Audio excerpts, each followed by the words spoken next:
Om Namo Bhagavate Vasudevaya. Om Bhagavate Vasudevaya. Vande Hasi Guru Sita Parasi Guru Sirupam Sakaitam Shavitam Tam Sajivam Advaitam Savakutam Parijana Saitam Krishna Chaitanya Devam Sri Radha Krishna Padam Shahagana Lalita Sivishakam Scha Kam Karoti Vachalam Pandumyan Kripatam Maham Vande Shiguru Dinataranam. So today we heard a very nice interpretation of Rajarenu Prabhu on the holy name of the Lord, which is very incredibly beyond the restrictions which many other scriptures usually give towards spiritual life. They make very many conditions. You have to be this, you have to be that, you have to be born in a certain environment, have received the samskaras of the Vedic cultures, and take 3 baths a day, and chant the mantras, looking to the sunrise, and all these type of things. Whereas Mahaprabhu simply says, simply chant Hare Krishna. Chant Hare Krishna, and that can give you the chance to connect with the absolute highest. From the lowest to the highest. That is what Mahaprabhu has come to give us. And that is very amazing, because we don't have any example. Now this morning, I want to share this with you here, especially the listeners in the World Vaishnava Association. What I'm going to tell you is not going to be all pleasing, but it is the truth.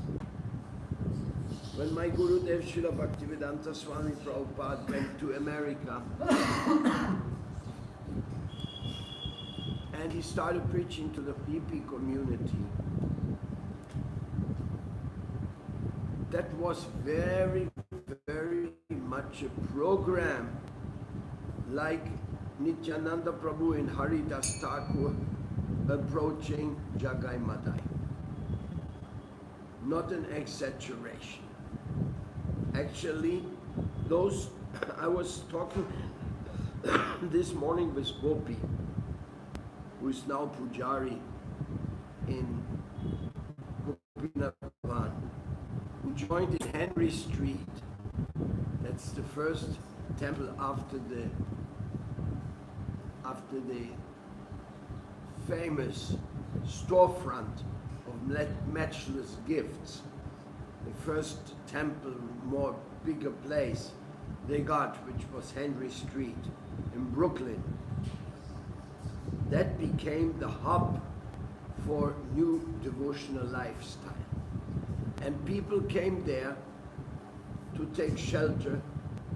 I will not say all, because there were some gentlemen like Pradyumna Prabhu, maybe like Satsvarup, maybe like Rupanuga, maybe like Jadurani. There were some people, they were like kind of normal.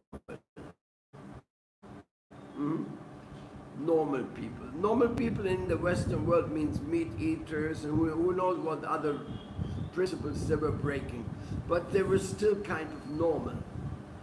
But the other people, or many of the other people who joined, they were from the stratus of society. They were from the what you call them,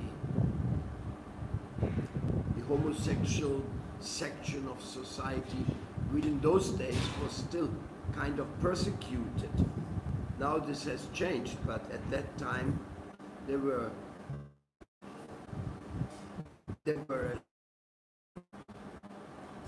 a discriminated community. They came from the Vietnam War, like Guru Kripa Maharaj. He was a sergeant in Vietnam.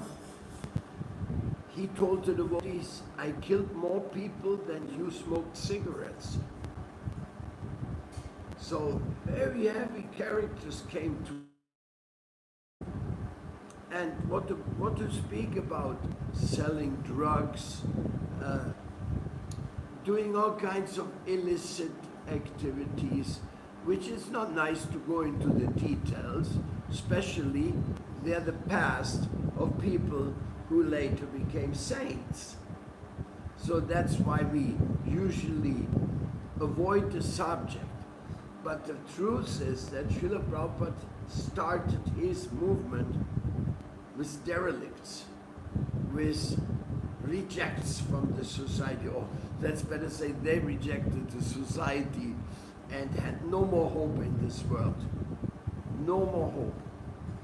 Just like Ramanujacharya, when he built Sri Rangam, he also got a bunch of very crazy fellows of criminal nature to join him, and with their help he got the financing of the Sri Rangam Mandir done. Isn't it, my dear? Yes. You know that story, no? So what Prabhupada did was the Jagai Madai movement. And people may be surprised how he was so successful, how he did things everywhere. It is unbelievable. Because the people who came to him, they were rough characters of all kinds of cheating techniques, etc., etc. But by the grace of the holy name,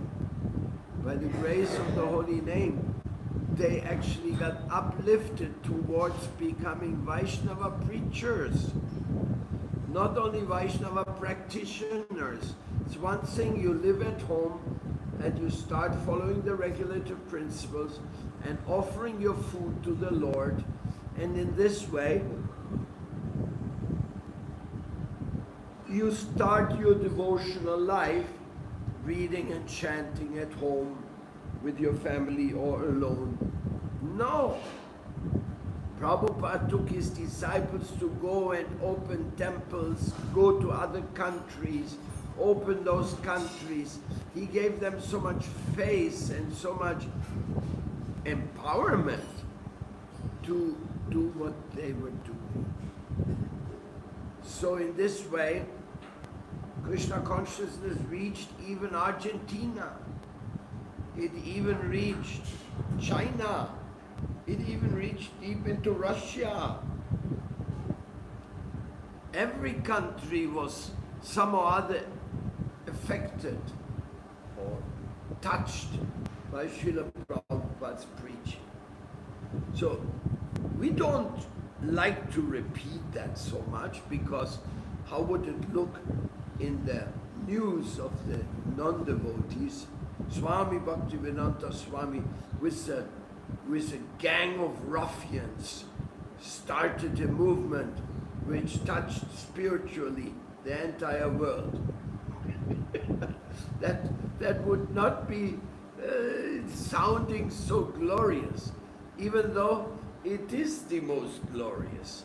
Because Bon Maharaj, he was preaching in the universities only to professors and like to very educated people, and they liked it.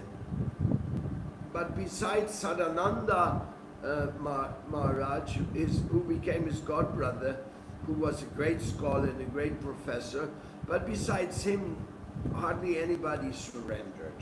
One more person came to India, one lady in England gave a house, so it was successful mission anyway.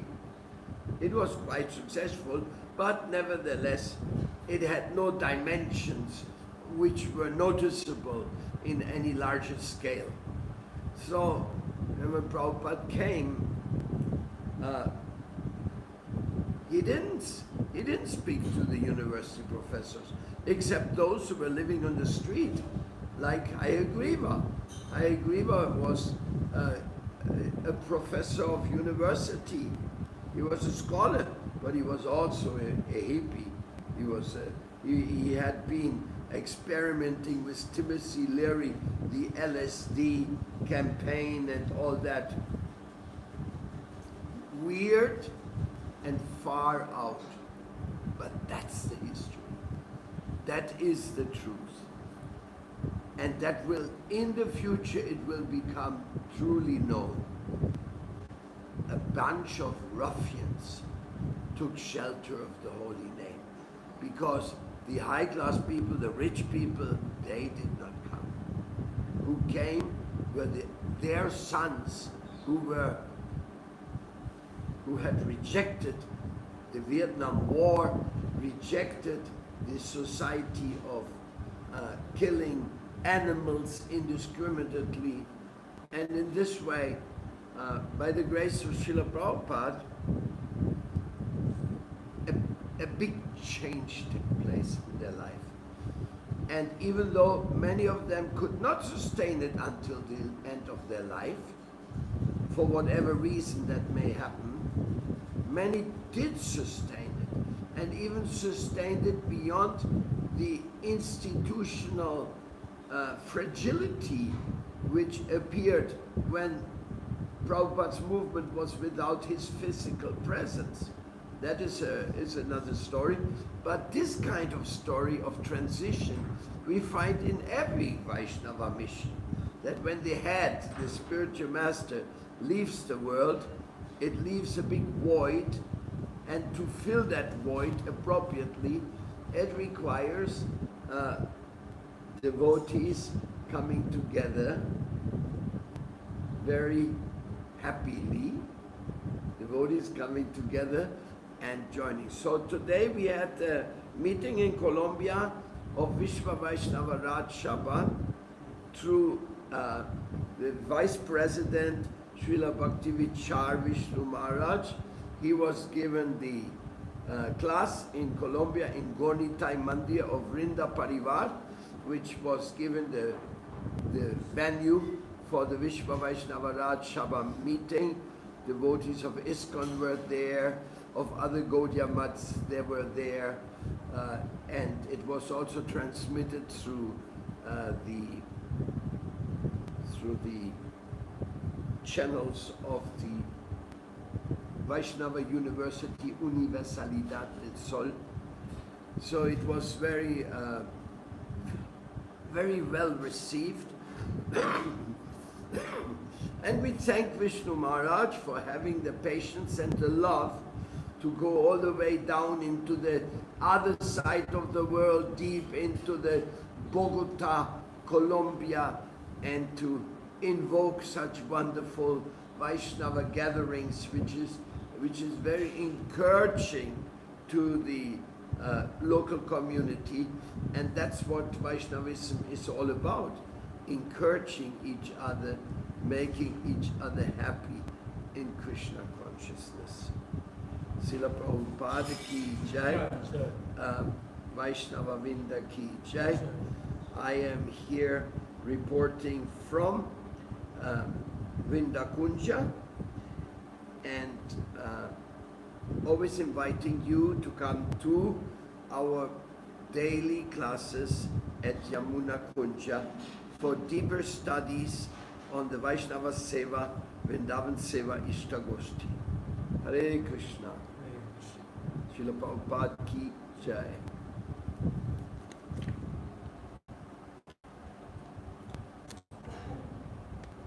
You wanted to say something you said in the beginning?